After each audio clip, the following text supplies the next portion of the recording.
Değerli misafirlerimiz, 8. Uluslararası Sinema ve Felsefe Sempozyumu'nun Philosopher Directors, felsefeci yönetmenler başlıklı bu oturumuna hepiniz hoş geldiniz.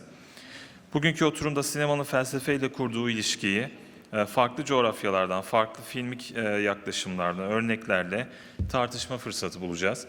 İlk sunumumuz Nafiseh Laleh hocamızın A Look at Poetic Narrative in Iranian Cinema Analyzing Ali Hatami's Films Within the Framework of Daiyush Shayegan's Thought olacak.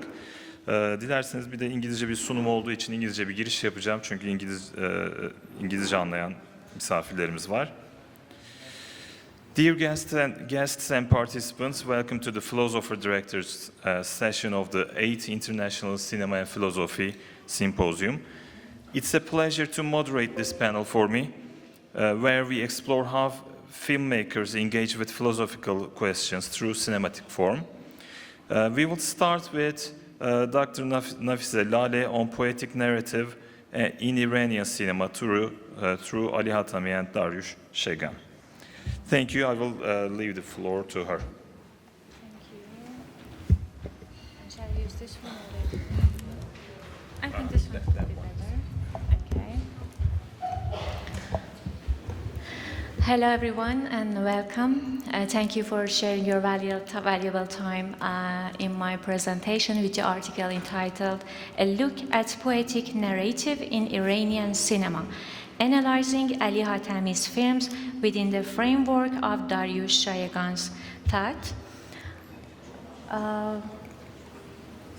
First of all, speaking about the significance, global digital platforms are reshaping cinema and audience tastes. We have some problem. Threatening local cultures and making the preservation. What is wrong? Okay. I think now. It's okay. As I mentioned, global digital platforms are shaping cinema and audience tastes, threatening local cultures and making the preservation of national artistic identity essential. Speaking about the aim and hypothesis, this research argues that cinema as a powerful medium of cultural expression can promote local and national cultures and act as a counterforce to capitalist imperialist influence.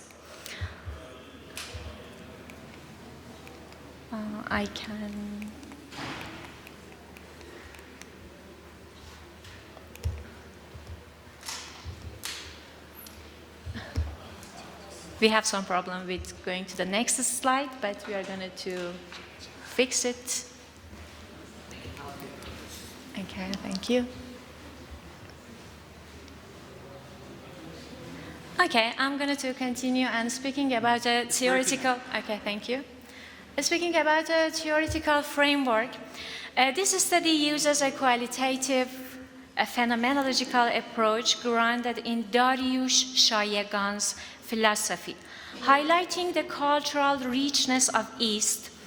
And in this way, 3 films by Ali Hatami are employed in this purpose. 3 films are Mother, Kamalul Mulk, and Delshodegan, The Love-Stricken.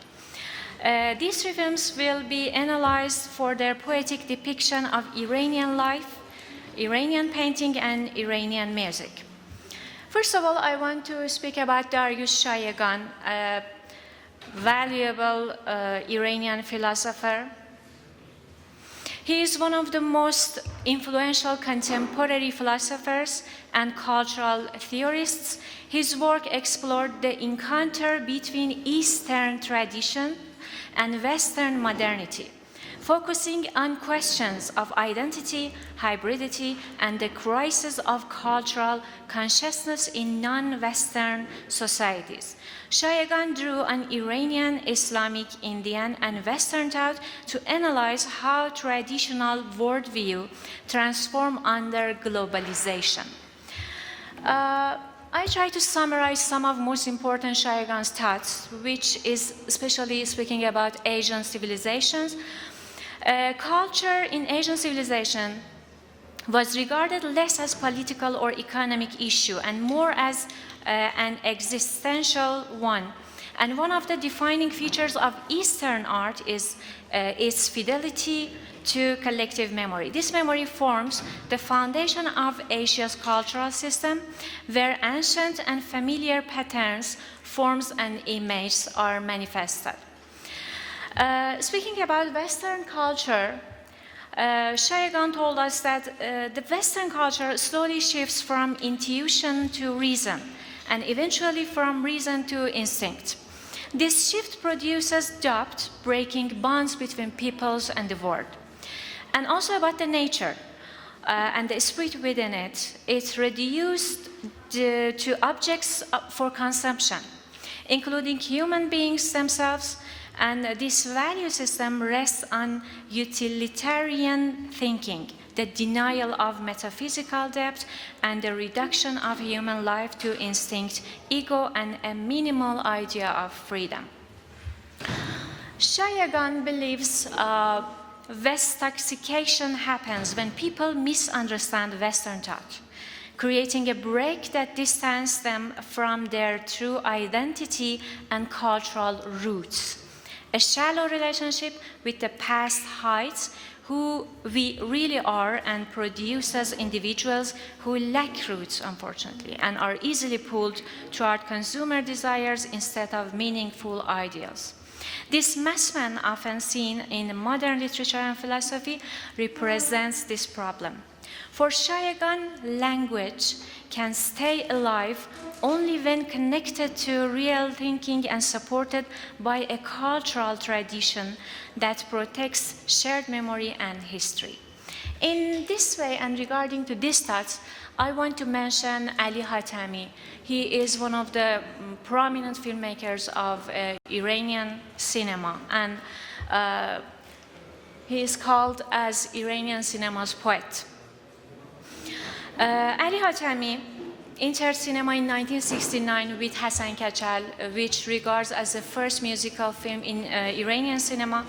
And over 20 years of activity, he created influential works grounded in a profound understanding of Iran's oral history. Again, we want to mention about the value of language and the thoughts. He mentioned cultural tradition and his poetic language, use of proverbs and storytelling rooted in folk narration, connect his style to the classical Iranian Naqqali tradition, leading critics to call him the Sadi, Hafez, and Ferdowsi, who are three of Iranian classical poets and are very important in Iranian culture. Hatami himself says that my goal in cinema is to make films that possess cultural dimensions and allow me to show the culture of people, the Iranian culture. I cannot tell an Iranian story using foreign models or forms of expression. I'm trying, and all my effort, all the work of these recent years has been to reach a language, a style, a mode of storytelling that is Iranian, one that has its own form and its own expression, a particular kind of expression that follows a more intentional rhythm. In brief, I want to speak about a poetic cinema. As we know, poetic cinema is based on dreamlike gaze, and it tries to reshape the world. Speaking about the features of poetic cinema, we can mention about that it includes images shaped by imagination, dreaminess, deconstruction, defamiliarization, norm-breaking, and symbolic tendencies that provoke interpretation and reflection in the viewer.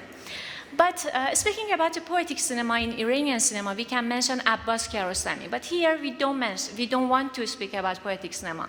It is important to make it clear that the difference is about the poetic narrative in Iranian cinema, which Ali Hatami is famous because of his language and scripts, which is written in a poetic way. And speaking about the narrative, based on narratology theories, we can speak about two elements, which the first one can be a story which is told, and discourse, how it is told. And also narrative has the capacity to bring the history from the past, or maybe from stories from the future to the present. Hatami do all of these things. He finds his stories from the past, especially from the history, from Iranian culture, and in discourse, speaking about discourse, he used a poetic language to tell his stories. Why these films? I choose Mother because, as Shayegan told about the Asian civilization, and especially in Iranian civilization, death is not the end of life in this culture and in this approach. In Mother, which explores two layers, the first one is grown children gathered around their mother in final days, and the theme of death, with an Eastern spiritual view of death. The film shows it as a continuation of existence rather than an end. It's just exactly like a circle. When we look at the forms, the shapes in Asian civilization, let's say, and especially in Iranian culture, we can see those circle shapes in paintings also. In this film, Hatami tries to say a life story which includes lots of traditions, Iranian traditions, and wants to say that death is not the end of the life. And the next film I choose is Kamalul Mulk. Kamalul Mulk was a very famous and prominent painter, Iranian painter, and through this film, Hatami tries to reflect the Iranian culture and traditions in Iranian paintings. And the film tells a story of Kamalul Mulk. He was a young painter, and he was selected from an art school to join in the palace of Nasiruddin Shah, which was one of the kings of Qajar era. And he was sent to Europe to study painting techniques, and upon returning remained at the palace until the reign of Reza Shah Pahlavi, dedicating himself to reaching and mentoring students. Another word that I want to mention is rend. Rend is a completely Iranian concept that we encounter in Iranian literature, and especially Hafiz poets. Rend is a person who is inwardly free and unattached. He speaks with ambiguity and rejects rigid, simple-minded certainty, and he knows the divine appears differently to each person. And that truth is not purely black or white. We can see this kind of character in most of Ali Hatami's films. Actually, Kamalul Mulk is one of those rend people, and also the next film, which is Delshadagan. Delshadagan is telling a story about a group of musician masters who gone to Europe to record traditional Iranian music, which is at the risk of being forgotten and lost. And for example, speaking about the language that Hatami used, he explored Qajar resources and finds around 350 common and elegant words, characteristics of that period, and uses them in his scripts. As a conclusion, and I'm going to finish, Ali Hatami's film can be summarized through three key elements: Iranian settings, Iranian atmosphere, and Iranian manners. A notable feature of his prose is the extensive use of contextuality, rich and fitting words, a poetic language rooted in Persian literary tradition, and according to Shayegan, language and thought are intertwined, and language plays a crucial role in preserving collective memory. And also for Hatami, the importance of language and literature is such that He once said, Persian scripts begins on the right, so I would build my compositions on this Iranian principle, placing the visual weight on the right side of the frame. Through elements such as space, objects, and custom, he guides the viewer's mind towards the intended time and place in Iran's past. His chosen subjects are closely connected to everyday life, and the characters in his narratives are often shaped by the long-standing traditions of Iranian storytelling, making them appear inherently familiar. Thank you.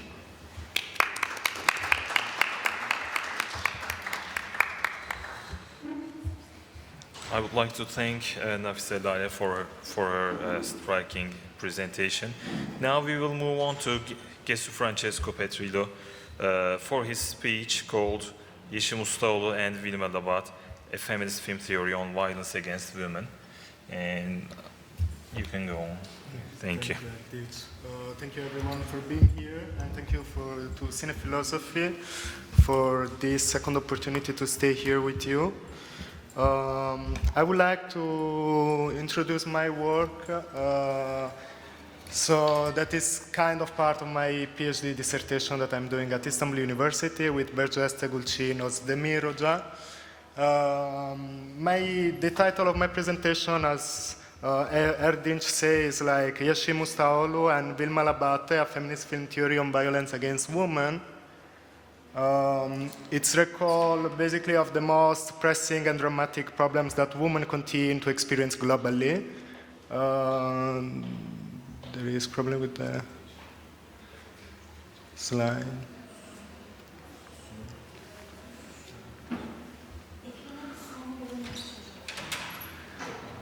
So just to recall, to get your attention, as you know, like 25th of November was basically the International Day of Elimination of Violence Against Women, and it was just last week. So the purpose of this anniversary is to raise awareness of the fact that women are still victims of rape, domestic violence, and many other forms of abuse, phenomena whose real extent and structural nature of the often invisibilized and normalized generally.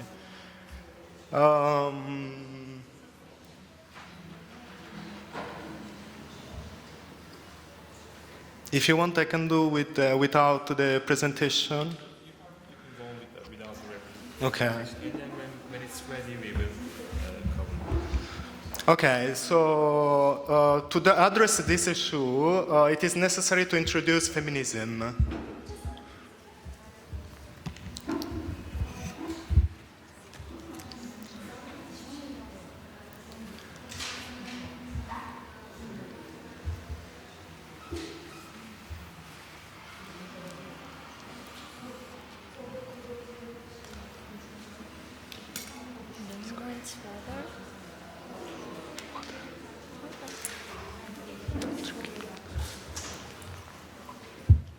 Okay.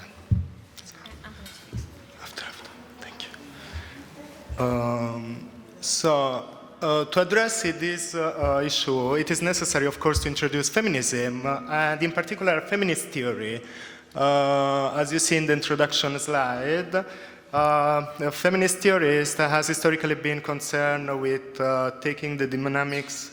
No, I think it's not going to work.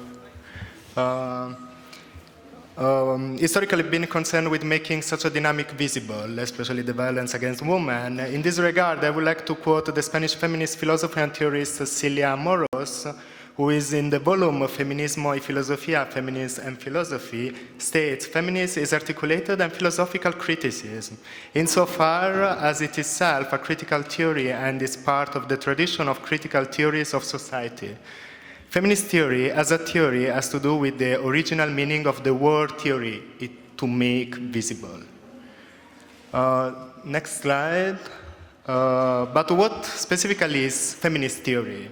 Historically, gender sex systems have contributed to the oppression and exploitation of women, the main instances aimed at deconstructing the dominant male viewpoint and rethinking the category of subjectivity, experience, and power come from feminist thoughts and activism.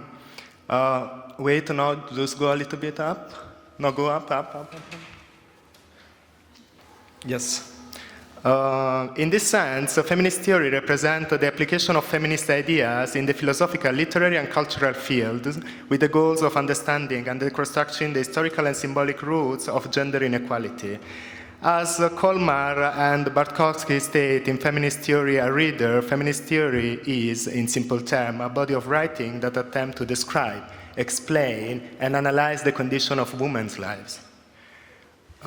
Within the framework developed feminist film theory, a subset of film studies that analyze cinema as a gendered cultural practice.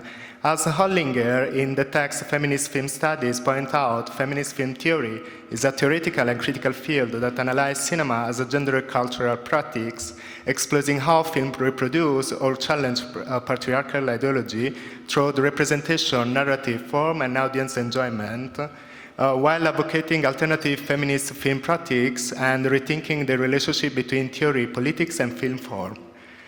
Indeed, the cinema emerged as a powerful tool in the production and reproduction of myths related to femininity, masculinity, and sexual difference in a broader sense.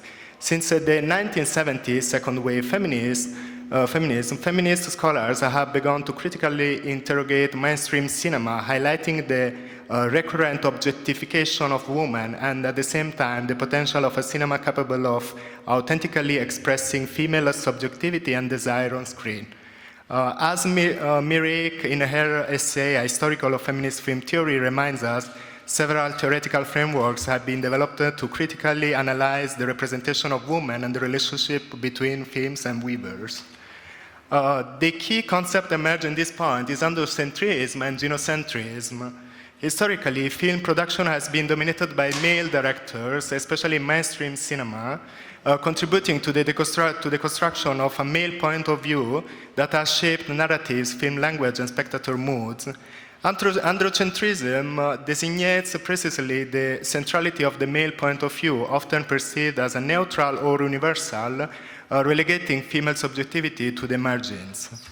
In an androcentric film paradigm, women are represented through male eyes. Their stories and viewpoints are filled through the male narrative, cinematographically and ideologically. This dynamic was extremely criticized as early in the 1970s with the second wave of feminism by scholars such as Haskell, From Revenge to Rape, the treatment of women in movies, and Rosen, Popcorn Venus, Woman Movie and American Dreams, who pointed out how Hollywood cinema portrayed the stereotypes that were functional to male fantasies and anxieties. A key theoretical passage in Laura Mulvey's 1975 essay, Visual Pleasure and Narrative Cinema, on the male gaze, which show how visual pleasure in classical cinema is structured according to active, masculine, and passive feminine dynamic. In response to this paradigm, gynocentrism takes the form of a critical shift towards a woman perspective.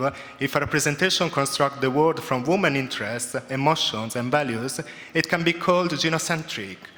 In this sense, the concept of gynocentric epiphany formulated by Anex Melik and the Mirror Cracked Feminist Cinema and Film Theory allows for an understanding of how film directed by women can subvert cinematographic convention and reconstruct female subjectivity, both on the screen and in their relationship with the viewer.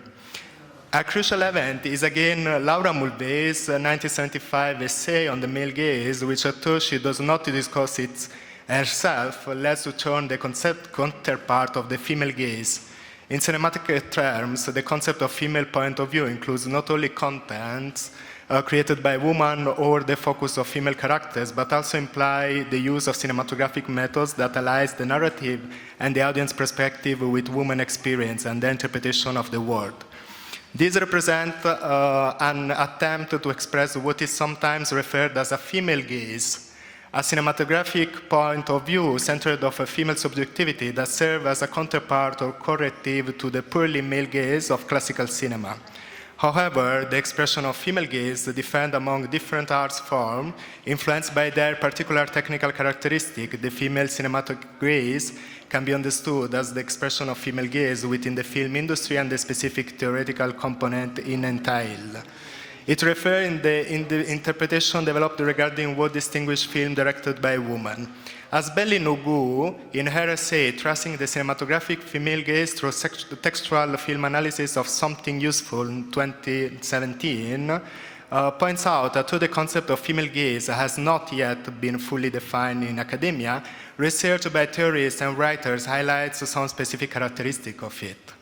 Gynocentric should not be understood as a simple reversal of androcentrism, but as a critical device capable of broadening the interpretive horizon of cinema, avoiding form of essentialism and promoting a more complex and inclusive vision. Next one. Starting from the theoretical framework and from my academic journey between Italy and Turkey, I wondered which themes the women filmmakers of the two countries focused the most. After analyzing several independent films produced by female directors in Turkey and Italy, the representation of violence against women, especially against underage girls, emerged strongly. My research therefore analyzed the representation of violence in this category also includes child abuse and in some cases rape as a synonym in film directed by women adopting a female and gynocentric perspective in the context of contemporary Italian and Turkish cinema. Next one. The main research questions are, can independent film directed by women offer a different image of women before, during, and after incident of violence compared to mainstream film by male directors? And this one leads to the second one. What are the similarities and differences between contemporary Turkish and Italian productions? Next one. The three theorists that I decided to choose for analyzing my movies are Annette Smelik, Teresa De Laurentiis, and Laura Mulvey. The first and the last one I already mentioned about that. Next one. Annette Smelik is a mirror-cracked feminist cinema and film theorist show how feminist narrative cinema can make a difference by simultaneously intervening in filmic form, subjectivity, and spectatorship. Beginning with her gynocentric epiphany, in front of von Trotta film, Smelik defined feminist film as what which depicts sexual difference from a woman's point of view, with a critical awareness of power relationship between the sex and analyzes how feminist filmmakers transform traditional code, storytelling, point of view, framing, editing, visual style, without sacrificing visual and narrative pleasure. At the heart of her project is female subjectivity understood as a process. Female directors process their own experience of belonging to the category woman to modify dominant representation of woman and construct film that interpolate the viewer as a feminine, production new form of identification, affect, and desire. Through the notion of film rhetoric and the idea of cracks in the mirror, Smelik shows how feminist cinema opens subversive ruptures in traditional images of femininity, cracking the classical gaze and redesigning the visual and symbolic space in which female subjectivity can appear and transform. Next one. Meanwhile, Teresa De Laurentiis' contribution to Alice Dawson's feminist semiotic and cinema is crucial to analyze the film because it shifts the focus of what is represented to how cinema discursively constructs the woman. To the alliance of feminism, semiotic, and psychoanalysis, and anthropology, De Laurentiis makes a clear distinction between woman, a functional construct produce hegemonic discourse, meets low science cinema, and woman, real historical subject, showing that the relationship between the two is not natural but symbolically, arbitrarily, culturally organized. Cinema, in its perspective, become a form of mapping social vision into subjectivity. Images link fantasy, affect, and visual codes, inscribing desire and producing form of spectatorial subjectivity, particularly that of woman. De Laurentiis analyzed the position of the spectator in the void between camera gaze and screen image, interrogating narrative, identification, and visual pleasure, and proposed the task of women's cinema not as a destruction of narrative, but as the construction of a new condition of visibility for a different social subject. Her strategies of reading and rewriting text, cinematographic and theoretical, thus become form of cultural resistance that disrupt the way theoretical discourses and film produce and fix figure on women. Next one. The last one, Laura Mulvey's construction on film analysis is fundamental because starting with the famous essay Visual Pleasure and Narrative Cinema, then really reread within visual and other pleasure, she shows how classical cinema is built around a heterosexual male gaze. Thus we know the male gaze, that organizes visual pleasure in terms of voyeurism and fetishism. The woman becomes image, spectacle, body to look at, while the man is burdened on the gaze and narrative movement. Using tools from psychoanalysis and semiotic, Mulvey proposed to read film not only for what they tell, but how they look and how they teach us to look. Framing, editing, body position, distribution of active, passive, enact fantasies and anxieties of patriarchal culture, especially around the frame body. Her later essay complicate and historicize this position, but maintain a firm point. Cinema is a space in which symbolic power relationships are played out, and analyzing the form of visual pleasure means unmasking the gendered structure embedded in film language. Next one. So the movie that I'm analyzing from Yeşim Ustaoğlu is like Tereddüt and Araf. Meanwhile, from Wilma Labate, I'm analyzing Domenica and La Ragazza Volato. These two comparisons, the division is made between like Clair Obscur and Sunday. There are two young girls, one 16 years old, married at a young age, suffer violence from her husband. Meanwhile, Domenica is 12 years old, experienced violence from a man when she was younger than 12. The other two movies that I'm comparing is somewhere in between. So we have like Zera, that is 18 years old, that suffered violence from a man. Meanwhile, the girls has Flo, Nadia is 16 years old and suffered violence from a boy. I'm not going to show you the first two, but I'm going to talk about the next one, the somewhere in between, and the girl has Flo. So basically, since I do not have time, I will only discuss this comparison between these two films, which I use as a case study because they are particularly similar in terms of age of female protagonists, social context, and the way violence is represented. So in somewhere in between, directed by Yeşim Ustaoğlu, the protagonist is Zera, an 18 years old girl who lives and works in a service area along a highway, and suspended and marginal space that perfectly reflect her existential condition.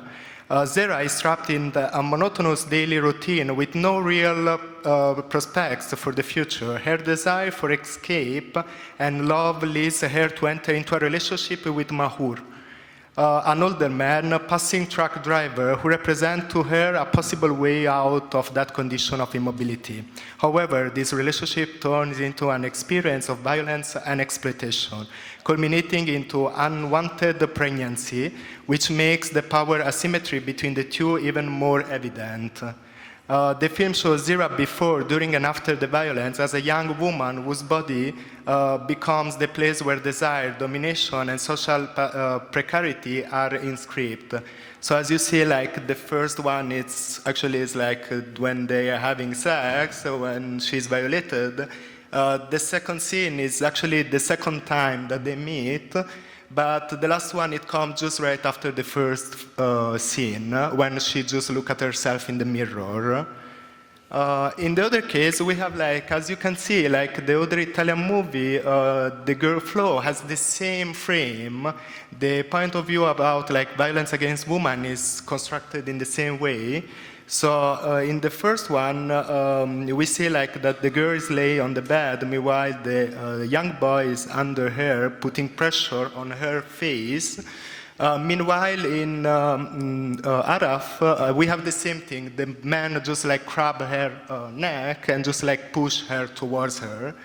In the second scene, it's like just right after, we see like the same position of the girl is the same. They're just being violated. So this is a really easy example that the female point of view representing movies, something that male movies are not very well done in this particular scenes position. And the girls as well, just after they're being violated, she just go in the bathroom and look at herself in the mirror. Although these two films belong to different national contexts, They share very similar stylistic and narrative choice, the centrality of a female point of view, the use of marginal and everyday space, and the description of violence that is never sensationalistic but deeply ethical. Using feminist film theory and a formal analysis of the staging of violence, the distribution of space between female and male characters, and the composition of the frame, this research shows how both films shift the viewer gaze from a marker of domination to an instrument of ethical witness. The authorial choice shared by Italian and Turkish independent cinema directed by women challenged dominant narrative about violence against women. Finally, this research contributes to feminist film theory by offering a comparative and translational perspective on production, representation, and perception of violence, placing Turkish and Italian independent cinema in a border dialogue with feminist film practice and paving the way of the future theoretical development and new ethical debate on the relationship between gender, aesthetic, and representation of violence. Thank you for listening. I would like to thank Gesufrancesco Petrillo for his interesting comparative study. That was great. Thank you. And now we will continue with Gyuchan Heon. He will be delivering a speech called Reading Wenders Perfect Days Philosophically. And he's contacting us from Korea, Seoul. Gyuchan, are you there? Can you hear us?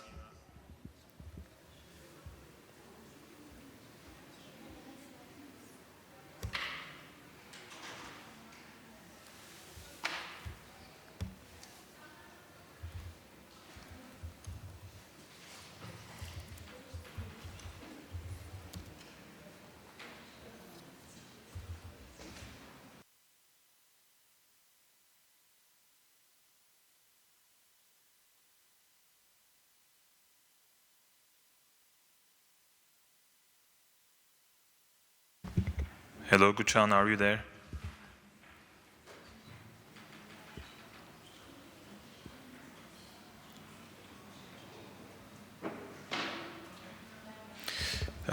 I think that to save time, I will ask Arzu Karaduman for her speech. Maybe she is ready and then we can go on with her. Dr. Arzu, are you there? Hello. Hello. Hi. Are you ready for your speech? Because Yes. okay. And then we will go on with Arzu Karaduman. Her speech is called Sounds of Mourning in Pelin Esmer Something Useful. And Just a second, I'll pull up the sure. PowerPoint. And I'll Good. say desktop so I can then also switch to... Okay, do you see this? Yes. Gyuchan is also here, but Yeah, Okay. yeah. Can- Sorry, I'm ready. that's fine. Yes, But you can go ahead first. I will come later. all right then. Okay. All right. Thank you. Okay. Thank you for your understanding. And Dr. Karaduman, we are here listening to you. Okay, so we are all seeing this, right? Yes. Yes, we can see you. Okay.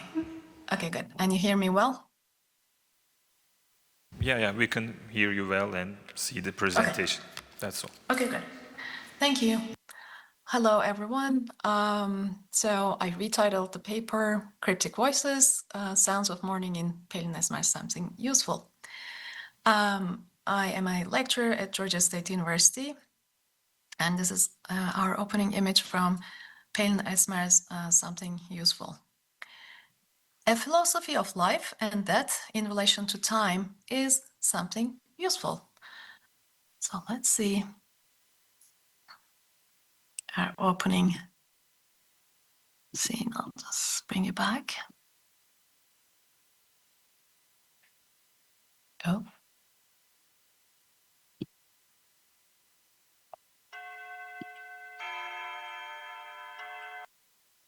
Let me just increase the volume. Did you hear it? Yes, that's all fine. Okay. Okay. Unlike most contemporary films that either start with a score or diegetic sounds from their opening scene on the opening titles, Pelin Esmer's Something Useful silently finishes the credit sequence and opens with what looks like a sound and image relationship that can only be described as perfect synchronization. Ding dong. But is it? In the very first shot of the film, we hear the rhythmic chime of what seems to be a wall clock, a clock that neither shows the hour nor has a pendulum, but we still hear the ding dong. Syncresis is our immediate tendency to match what we hear with what we simultaneously see, defying all logic, adds Jeon. Due to syncresis, this false match could have easily passed as a match if it hadn't taken the time to show the time that is obviously not matching what we are hearing. There is simultaneity and a match, at least in terms of a perfectly synchronized start of the first sound with the opening of the image at the hour of the clock. But is it the hour of the clock? Exactly. What time is it? Jeon argues, quote, syncresis is a powerful factor in linearizing and inscribing images into real time, end quote. But what is more real than the time shown on a clock? What about the one that I hear? If my eyes are seeing the real time, is the time I'm hearing delayed or is it early? But wait, let's take our time to think. Is there such a thing as real time? For Derrida, quote, there is never an absolutely real time. What we call real time, and it is easy to understand how it can be opposed to deferred time in everyday language, is in fact never pure. What we call real time is simply an extremely reduced difference. But there is no purely real time, because temporalization itself is structured by a play of retention or of protension, and consequently of traces. The condition of possibility of the living, absolutely real present, is already a memory, anticipation, in other words, a play of traces. The real-time effect is itself a particular effect of difference, end quote. What something useful sonically, anasonically, audiovisually demands of us is exactly this thinking of time. Ding dong. The film rings the bell to alert us to cinema's illusion of unity and harmony, which is mainly established by what K.J. Donnelly calls the linchpin of sound cinema, that is, synchronization. Exposing cinema's illusory nature, the film makes fun of us being duped at the exact second it starts its artificiality, the second at which the heterogeneity of its technology achieves homogeneity through the perfect match between its first image and its first sound, a match striving towards realness, purity, absoluteness. The ding-dong is not a sound mark in spatial terms, nor the proof of temporal exactitude. It's a wake-up call, as if we have been pacified all this time by the audiovisuality of cinema, exploiting our tendency to syncretize, if I may. Salut, Jeon. Or what we can also call by its real-time effect in Derrida's terms. It's a call inviting us to think along with its cadence on time and against its syncresis as its playmate with attention and curiosity, like its protagonist, Leyla, who models the attention and curiosity we need to bring in our engagement with something useful. Let's hear Leyla's voice first. Okulda kim kime deli gibi aşıktı ama sonra kiminle evlendi. Opening with an image and sound relationship that simultaneously points to and ridicules synchronization in cinema. Something useful demands our careful listening throughout. The philosophical attention to time is emboldened with a rumination on death and mourning. Ethically, Derridean ordinary mourning that is a life-affirming awareness of one's own potential death, is one of the film's inevitable political gestures. The opening marks the time at the first second, implying the film's temporal finitude with a mismatch. Has the clock simply stopped working?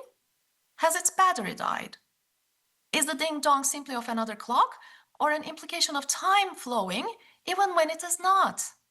As in the ending of the film, which will make us ask the same question, what time is it? Let me bring you to the moment I wanted you to listen to. Başka evlerin kadınları, erkekleri tam bir kahraman. Tül perdeler uçuşurken başka evlerin pencerelerinde bizi bir kitabın sayfalar arasında kurutuyor zaman.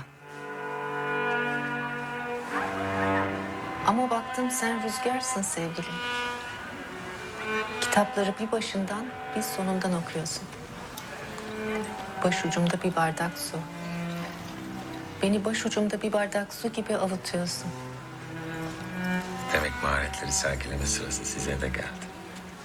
Öyle oldu. Güzel şiir ama. Sağ olun.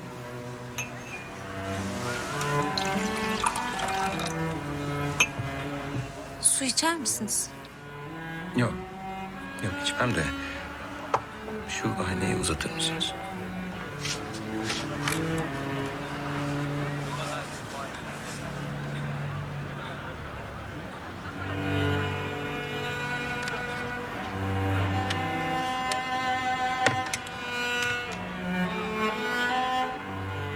Pencere açık mı kalsın? Evet lütfen. Çok rüzgar var ama. Lodos. Lodos'un arkası yağmur. Hadi gidelim. Yağmura yakalanmayalım. Tren kaçta? 3:30. İyi. Rahat rahat yetişirsiniz. Doğrudan gara gidiyorsunuz herhalde değil mi? Evet. Tren Balıkesir üzerinden mi gidiyor? Afyon üzerinden mi? Afyon. Hala her kasabada duruyor. Her yerde duruyor. Gelirken 16 saat sürdü. Yarın işe gitmen gerekiyor mu? Evet, yarın nöbetim var. Siz ne yapacaksınız? Yarın ne yapacağımı bilmiyorum. Yataklıyla mı gidiyorsunuz? Benimki yataklı da Canan'ınki kuşetli. Ama biz zaten geceyi yemekli vagonda geçiririz herhalde. Yemekli vagonda hakikaten güzeldir. Pencereleri sanki daha geniştir. Doğru. Sanki daha geniştir.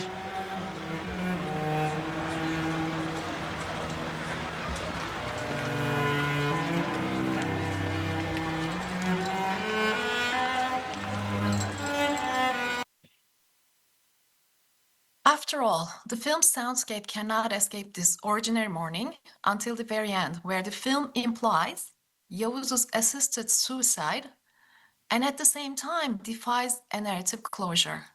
Sonically, the film continues to linger in life, demanding that we think of survival after death, an idea of living on, as the music from the upstairs neighbor playing his cello, as well as the voices of our three characters, Leyla, Canan, and Yavuz, in their last conversation in Yavuz's living room, continue over an image clearly shot from Yavuz's point of view, showing Leyla and Canan walking away. Exactly what time is it? Let's come back to the beginning of sorts, coming back from death, the inevitable ending, in an effort to stay with the life in life. In an effort to stay with the film in life, in a life-affirming awareness of this potential inevitable death. Leyla, a poet, who's traveling to her 25th class reunion, comes across Canan on the train. Working as a nurse, but also dreaming of being a famous actor one day, Canan is on her way to assist a 45-year-old man, Yavuz, commit suicide. Yavuz is the character we saw, whose face we saw reflected in the mirror. Living in partial paralysis after an accident that happened 6 years ago, Yavuz simply wants to end his life now. Leyla and Canan, crossing paths at the beginning, take us to this final moment, the fated moment when Leyla and Yavuz, the two poets, meet at the inevitable hour marking the death of the clock of a lifetime. And in inevitability to face death at the hour of the clock that comes with certain occupations, such as being a nurse, imposes itself in the dialogue. Earlier in the film, a woman asks Canan, "Has anyone ever died in your hands?" Canan says yes, confesses that they did. She says, "On my first day as an intern." The woman says, "Bad luck or what? How about later? Do you get used to it?" Canan says, "Yes, you do." As we hear, şu gençlikte neler geldi cahil başıma, in the background, the lyrics go something like, "Oh, what bad things have happened to the inexperienced me when I was young." A critical ear towards the songs that play in the background as well as the dialogues in Something Useful will reveal how often we come back to the notion of time and temporality that determine human experiences in life, starting with the first voice, that is Leyla's reverberant internal monologue, imagining a conversation at the school reunion, a voice as Derrida would label a soliloquy, only one form of the voice as a trace in the Derridian sense of the word. Let's go back to this voice that we hear at the opening of the film for a second. Okulda kim kime deli gibi aşıktı ama sonra kiminle evlendi. Kaç çocuğu oldu. Ne güzel kızdı. Bir gözler değişmeyen. You might think, how is voice a trace for Derrida, especially considering his ageless battle against Western metaphysical valorization of speech over writing to achieve a sense of fullness, coherence, and the self-same subject, ipseity, to be specific. In The Voice That Keeps Silence, Derrida reads through the voice as the guarantor of presence and self-presence, its immediate association with hearing oneself speak, as in the solitary mental life, as examined by Husserl in his differentiation between expression and indication. Derrida argues, the blink of an eye that cancels the need to communicate in the ideal now of the solitary mental life, according to Husserl, is not the guarantee of full presence, nor is the voice out in the world, as wrongly assumed to be dependent on Husserlian setup of such soliloquy. The trap Husserl falls into in his discussions of his favorite example of the interior monologue is one where that monologue still requires an expression that splits the self-same subject in its self-difference to be an autos, and two, where that kind of mute expression takes place through the use of signifiers, which, as Derrida shows, are only signifiers of other signifiers that do not, in the end, reach a signified in their endless play that can be demonstrated through chasing them down in a dictionary, as Geoffrey Bennington would famously explain this whole setup. Unsettling the metaphysical and teleological understanding of signifier qua speech and consciousness towards a meaning found in the signified, Derrida then shows a signified is already another signifier, not a context-free and timeless ideality carrying a fixed meaning. However, rather than retaining the Saussurean theory of sign and its language of signified versus signifiers that make up speech qua colloquy or inner voice qua soliloquy, Derrida offers the trace, which allows us to understand voice in its various forms, as well as various formats of hearing and listening we need to attend to in regards to voice. And here I would like to take you back to my first slide, a quote from the director in an interview in conversation with our own Dr. Serdar Öztürk. Now here the director says, I draw an analogy between the use of sound in cinema and reading. Sound has the power to arouse an emotion, evoke a feeling, revive a memory, and leave a trace. I would now like to introduce my term, cryptic voice, that names a unique type of asynchrony in cinema and take you to the middle point of the film where we hear this voice. In the middle of the film, after a mechanical problem has been solved, Leyla and Canan reboard the train and we hear Leyla''s echoey inner voice project thoughts about what will happen during the reunion dinner. Once again, she's thinking... Dr. Karaduman, let me remind Yes. you the timing. It's almost 15 minutes now. So. Okay, let me then quickly take you to that moment to show you the technique, and then I'll explain it quickly and there. All right. So there's a song here that is that this man is singing, and she joins him in singing the song, which is a dirge, right? Dirge-like song that memorializes the last group of Dumlupınar submarine crews who in 1953 died underwater after hours of waiting to be saved in the Çanakkale Strait.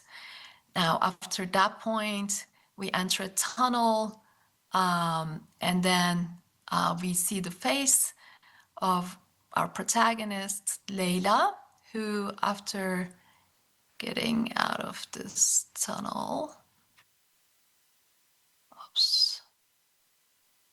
did I? Does this look good?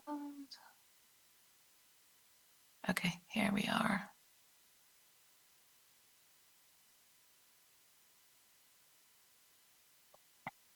Okay, here's the moment. It's very quick. Ben de seninle geliyorum. Sen de mi geleceksin? So as you hear the conversation here, Canan says, Leyla says, I'm coming with you too.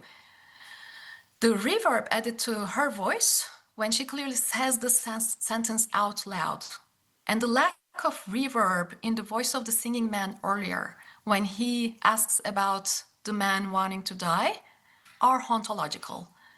In these phantoms, these characters almost hear themselves adrift, arriving and driving in Derrida's terms. The director reflects on the potential death in her film. She says, quote, I think of death as much as I think of life, and adds, it seems that life and death can always be used in the same sentence. We stood at a similar place in this film. We thought that we could only describe death through life. End quote.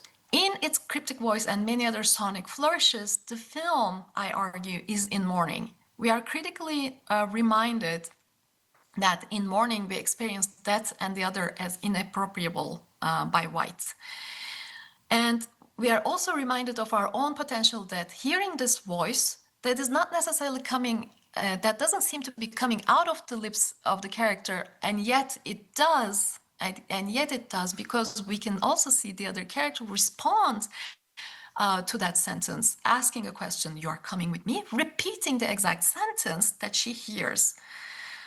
So Leyla and we, through our observations of Leyla in this film, in our originary Mourning, are asked to ethically attend to the ghost that in a way occupies the place of the Lebanese other, right? A wholly irrecuperable intrusion in our world. So we hear and we speak only in unvocalizable, swallowed, disattached voices, cryptically coding our own death to come in a Derridian sense, announcing our own awareness of dying in our half-lives in dissemination. And thank you. Thank you. Thank you for this inspiring presentation. Now, as we have exceeded a lot of time, we will go on with Gyuchan with his presentation called Reading Wenders, Perfect Days Philosophically. I will leave the floor to you, Gyuchan. Yes, how many minutes can I use, would you suggest? Sure. We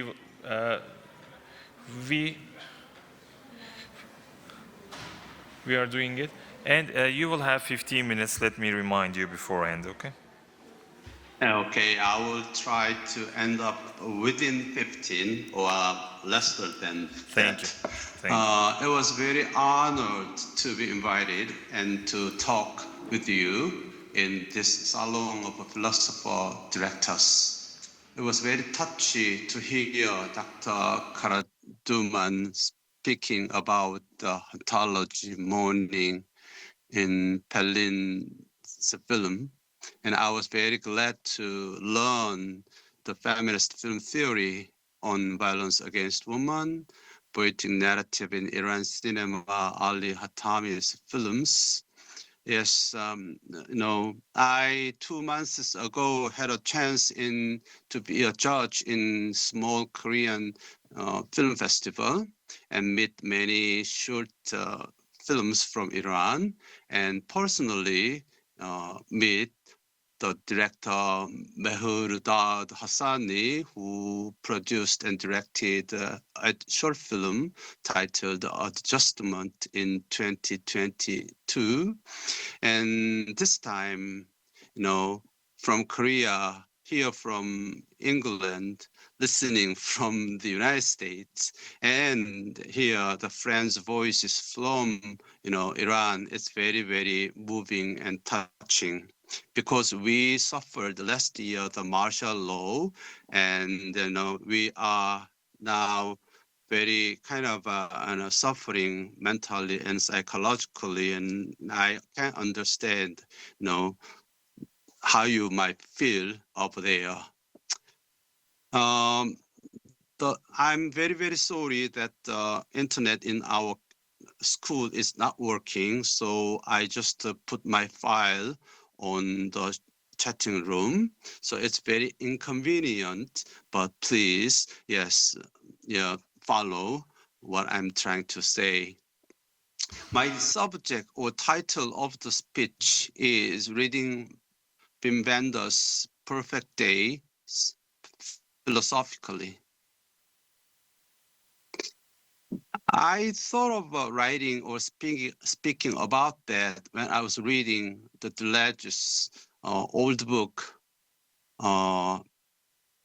titled Desert Islands, in which he was interviewing with a person and saying, quote, "Let's suppose that the task of philosophy is to have a particular instances of singularities, which I will interpret, conceptualize as points of intensity, moments of becoming that would disrupt the established structures and our closed systems in the world to speak through it. Philosophy gives those instances, singularities, voice through itself. Translating it or bringing that questioning onto the movie of Perfect Days. My question is this film worthy to be read philosophically? Does this movie contain any significant, meaningful instances of postmodern urban life that speak through it? What specific instances, singularities, intensities, or becomings of life appear, make presence in these moving images? How can the tool of philosophy or philosophical reading be utilized to recognize, to reveal, to listen to those voices that speak through the film titled Perfect Days? We know him, and he is really the fan of Arzu, and he made a kind of a homage, an urban story, a cinematic diary in 1985 titled Tokyo-ga already. And he really beautifully represented the everyday life, landscape, urban scape of expanding Tokyo. The movie Perfect Days, produced 2 years ago, is it another movie about the bustling, restless city of Tokyo and calmness, stillness still possible amid of it?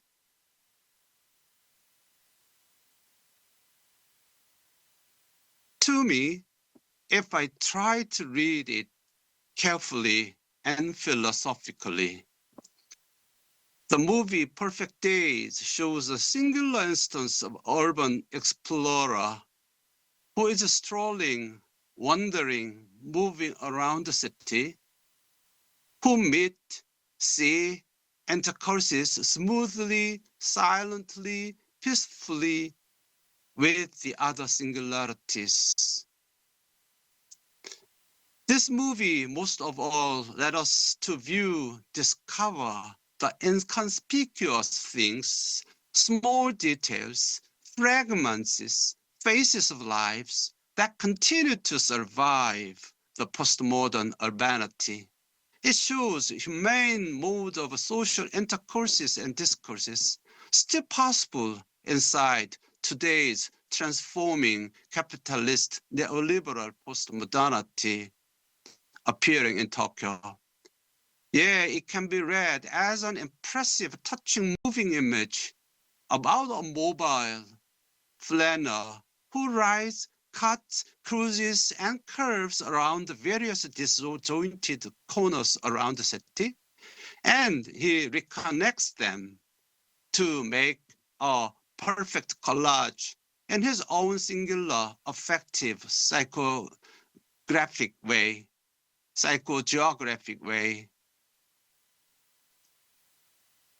Yeah, in this way, he reminds me of what Walter Benjamin has touched in a book, the essay, The One-Way Street, specifically the topic,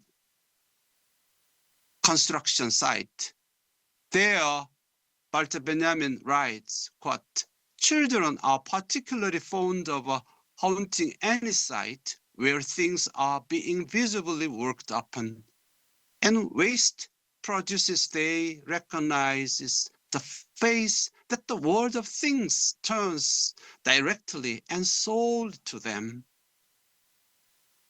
If I again translate Walter Benjamin's wording into the movie, the protagonist, Hirayama, a reserved, smiling, quiet, toiling public toilet cleaner, is becoming childlike, particularly attentive to the small, precarious things, including children. He is fond of hunting any places, anybodies, anything, whichever catches his camera eyes. And everything invisible, he recognizes the faces that the world of things turns directly and solely to him, if I borrow Benjamin's words. He thinks and also create a lovely relationship in between them and himself.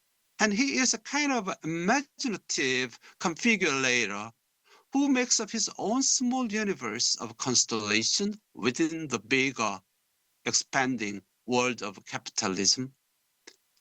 Yeah, he always writes the city philosophically, poetically.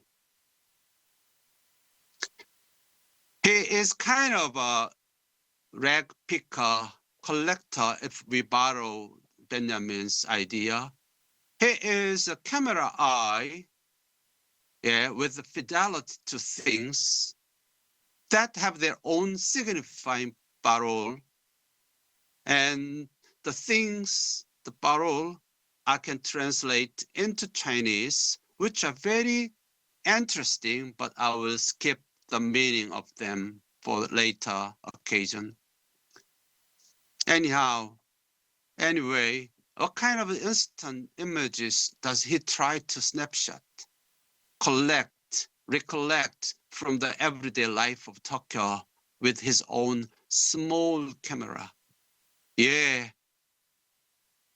people, no, not the separate individuals, no, not the separate persons, rather disconnected singularities, yes, those rarely recognized yet commonly and universally coexisting singularities, those who are becoming different among us.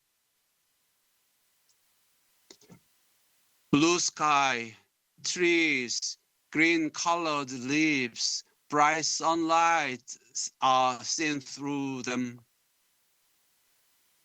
Highway tollgate, concrete bridge, river, newly built city tower, numerous high-rising concrete buildings, all they are, portrayed and represented. But most importantly, what is appearing in the movie are those insecure, tortured, runaway, nomadic, jobless, homeless, disabled, depressed, seemingly strange precariats. If I borrow Zygmunt Bauman's word, wasted lives. He is cleaning the toilets and lowering himself to the ground. He is confronting, intercoursing, discoursing with these things which are becoming different. By collecting them, by meeting them, by making eye-to-eye contact with them, he somehow strangely become a kind of angel. According to Benjamin in Thesis on the Philosophy of History, the angel would like to stay, awaken the dead, and make whole what has been smashed. And interestingly, Wenders in 1993 has already used the image of angel, which are falling down from the sky and drop onto the ground, walk onto the city, and meet the people, regretting the death of the city, remembering with the weak things, mourning. But this time, it is different. The angel is dropped onto the ground, appear in the screen, undoing the city. In other words, doing happy, delightful angel's work or walk. The angel makes a smooth, irregular space, any space whatsoever, if I borrow the ledger's words, away from the straighted, stagnated, regular state of metropolis affirmatively. Yes, in Cinema 1, Daiyush has right, but how can any space whatsoever be constructed? How can any space whatsoever be extracted from a given state of things, from a determinate space? I will argue in this movie, Wenders has made a wonderful, touching, effective moving image, which become an utopia, which becomes a heterotopia, which is an irregular space, opening itself as a singular instance that dares positively and actively to see, read, and touch the world of repetition with the differences, variations, nuances, and singularities. For these reasons, for this reason that the movie has singularities deep within its own texture, It is worthy to be read philosophically. It is very worthy to bring philosophy into the topic of cinema. Thank you very much.